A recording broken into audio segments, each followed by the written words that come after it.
Hello and good morning, friends. Today, we're going to be taking a look at a septic system from 1966. We have records, thankfully, but nobody's lived here for a while because this is a fix and flip. So I'm going to take you with me. We're going to figure out what's working on this property and what's not. So let's get into it. All right, so before we really get into anything, we got to make sure we look at the records. Now, the county records aren't super great, but at least they'll give us a starting point.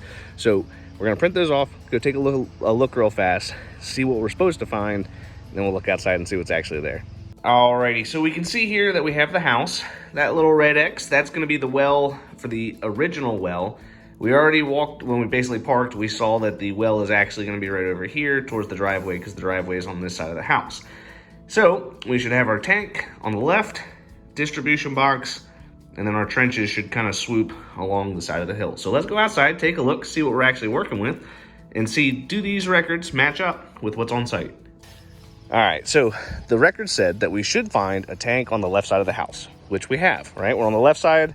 We see our clean out right over here. So what that means is this should be the front of the tank, and somewhere over here should be the drain fields. So what we're gonna do next is we're gonna go ahead, pop this open, take our mirror and flashlight, and we're basically gonna look to see if everything's working right now before we introduce some water. We wanna put some water into the system to make sure everything's draining the way that it's supposed to drain and catch any defects if they're there. Now, I expect when I pop this open, this system's gonna be a little bit deeper, and the reason why is there's a basement toilet and there's no ejector pit. So what that means is it's gotta have some kind of gravity. So in order to have gravity fall, you gotta go deep. While we're running water into the system, we're also gonna look to make sure all the plumbing in the house actually connects to the tank. So let's go ahead and pop open this tank, see what's in it, and go from there. Okay, so took off the lid and we see that the water level is not where it's supposed to be. Unfortunately, it's below the front baffle, which usually means the tank's leaking. Water level can only go down for one of two reasons. It was pumped or it was leaking, and it's been over a year, at least from what the homeowner knows, since it's been pumped. So what we're gonna do, we're gonna put some water into it, fill it back up to the right level, measure it, and then we'll have to come back in a couple days just to double check. So in our area, septic tanks are required to be watertight. What does that mean though, right? So when you have your tank, you're gonna have three levels of stuff, right? You're gonna have your sludge, which is stuff on the bottom, scum, which is the floating stuff at the top, and your liquid layer in the middle. Now, as the tank is operable, the water level should always be at the bottom of the outlet line. We call that the invert of the outlet. Basically, it's right where that U shape starts on the pipe. Now, these older systems, generally how they would be built is you would have what's called a mid-seam. So they would build half, and they would seal the two halves together in the middle. The issue is not necessarily the concrete. More likely you are to run into an issue with the seal itself. And when that seal goes bad, the tank will start to leak. Now, you could try to patch that seal, but in my opinion, it's not worth doing. And the reason why is, at least in our area, most of the guys will charge you $3 to $5 grand just to patch the tank, and they don't apply a warranty on it. And in my opinion, if a contractor's not willing to put his name and a warranty on his work, it's not worth having him do. So more often than not, you're better off actually just going ahead and replacing the tank outright. It will make sure that you have a top seam tank and you don't have to worry about dealing with that shenanigans ever again. So we know that we're about a foot short. When we look inside the tank, the water level is below the front baffle. So now I've got water sitting in the tank, filling it up to try and figure out where that normal level's at, so I can figure out how much water we lost, right? Once I figure out how much water we've lost, then we're gonna take a sludge reading. If the sludge is 20 inches or more and the water level's low, we know it's leaking, right? If I don't find very much sludge, and since the water level's low, once we get it to the correct level, we'll have to come back in a day or two. The reason we want to come back in a day or two is to give it some time to, if it's going to lose water, to lose the water. Generally, 9 times out of 10, these tanks, they're almost always leaking. But just to do our due diligence, make sure that everything's doing what it's supposed to do, that's why we have to check it, right? So if you have a concern of a leaking tank, best advice I could give you is fill it up, get it to its normal level, stop running water, let it set for about a day or two, measure it again, see what it does. If it drops more than an inch, it's time to replace the tank. So while that's working, let's go ahead and take a look inside and see what we're working with. Alrighty, so we can see here we got our utility sink, sump pump, and a miscellaneous pipe, and then we also have our kitchen sink. They all appear to go out the side of the house and not to the septic. The septic's gonna be on the other side of the home.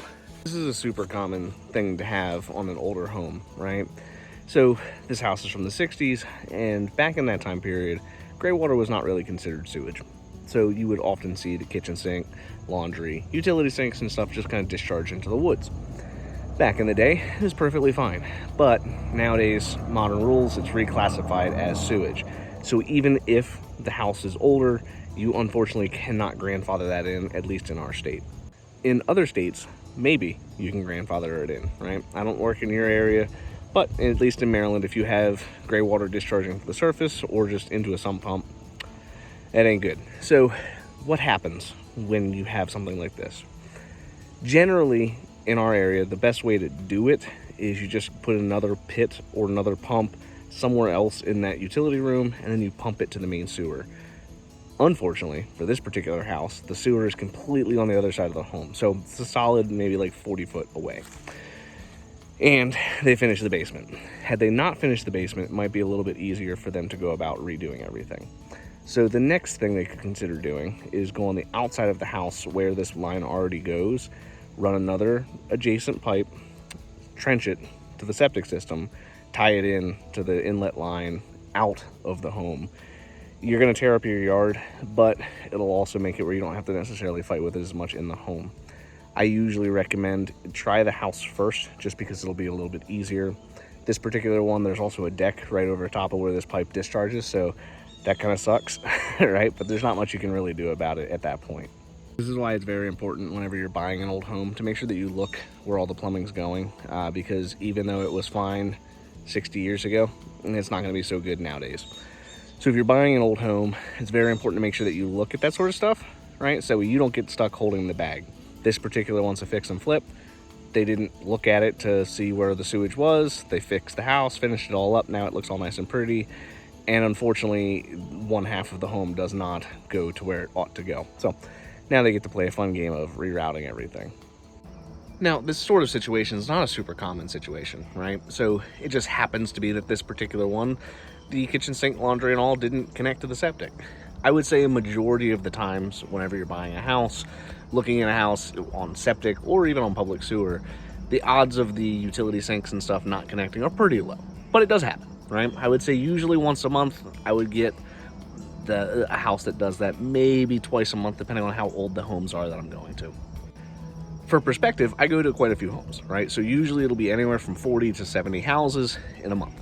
So if I'm seeing one or two a month, the percentage is pretty low. Most of those homes are going to be before 1970, right? Again, the classification was a little bit different. This particular house, like I said, straightforward issue as far as that goes. Now, with the leaking tank, that's where we run into a little bit of a problem.